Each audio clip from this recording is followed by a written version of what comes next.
J'ai récemment vu une vidéo sur YouTube, dans laquelle un homme, très connu pour ses diverses expériences sur le paranormal, présentait 3 poupées, apparemment hantées, qu'il avait achetées sur des sites en ligne.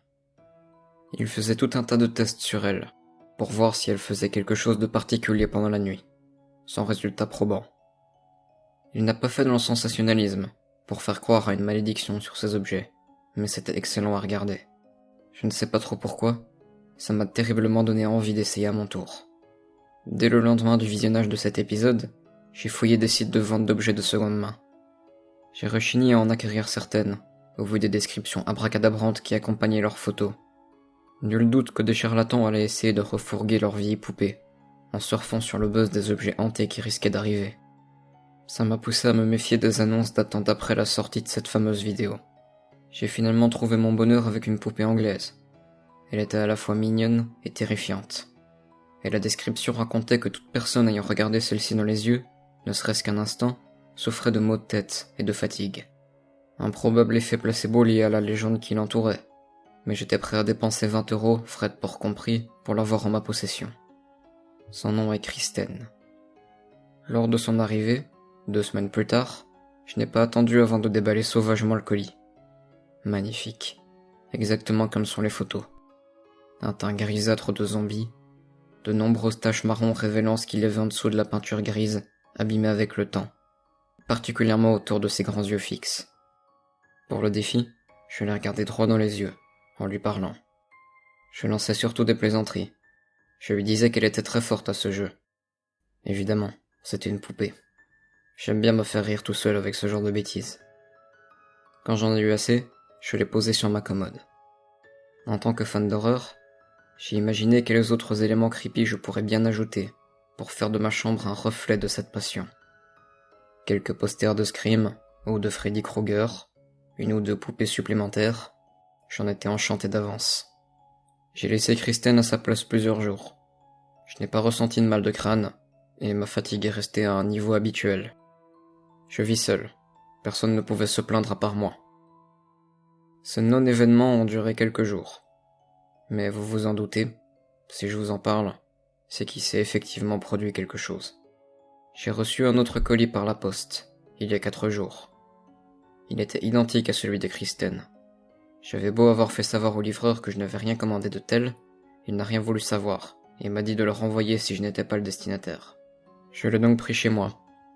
À bien y regarder, le paquet était parfaitement identique, jusqu'au détail de la petite déchirure sur le côté. Trop curieux, je l'ai tout de même déballé. Il s'agissait d'une copie conforme de Kristen. Réflexe superstitieux, j'ai été vérifié dans ma chambre. Elle y était toujours, sagement posée là. Mon petit frisson d'inquiétude étant passé, j'ai dit à haute voix. « Bah, je savais pas que tu étais fourni avec ta sœur jumelle, Kristen. » J'ai attrapé la 2e poupée. « Je vais t'appeler Lucie, tiens. » Puis, je l'ai posée à côté de sa sœur, satisfait de ce second cadeau inattendu. Le lendemain, une nouvelle livraison eut lieu. Le livreur n'a même pas attendu. Le colis était simplement laissé devant chez moi.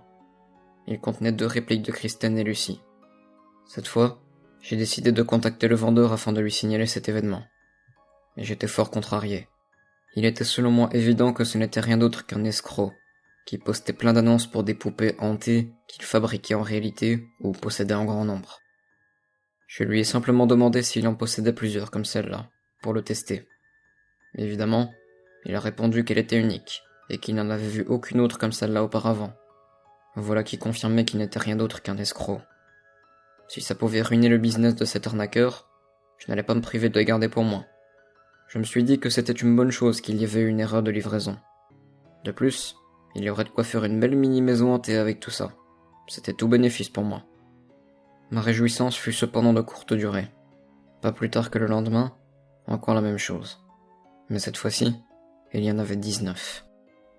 Ma confusion m'a laissé penaud quelques instants. Ça devenait vraiment inquiétant. Et qu'allais-je bien faire de toutes ces poupées? Cherchait-il à me forcer à payer pour tout cela? Peu importe. J'avais les preuves de sa parole disant qu'il n'en existait qu'une. Si c'était ce que je pensais, son petit stratagème ne fonctionnerait pas. À force de les poser partout chez moi, j'oubliais combien exactement j'en avais, et où elles se trouvaient. Mon imagination m'a joué des tours. Elle ne bougeait pas réellement quand je tournais le dos, pas vrai? M'étais-je répété. Non, j'ai dû oublier que je l'avais mise juste au-dessus de mon lit, mais je tentais de me convaincre. Non, j'en suis sûr et certain maintenant. Je n'ai plus rien reçu, mais depuis ce matin, j'en ai compté au moins 38 en les rassemblant.